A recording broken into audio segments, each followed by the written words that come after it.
රොකියෝ මොකද බං කල්පනා මොකෝ බං කල්පනාලෝ මල්ලානේ ඒවටත් පට බෑවෙන්න හිතුවද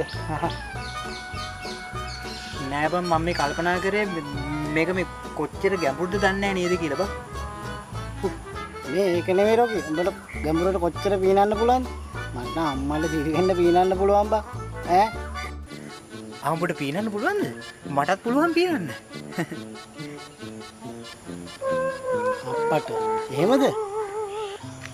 පීනන්න නම් පුළුවන් ගැඹුරටම මේ මම කල්පනා කරේ මේ කොහොමදයි උඩට එන්නේ කියලා බං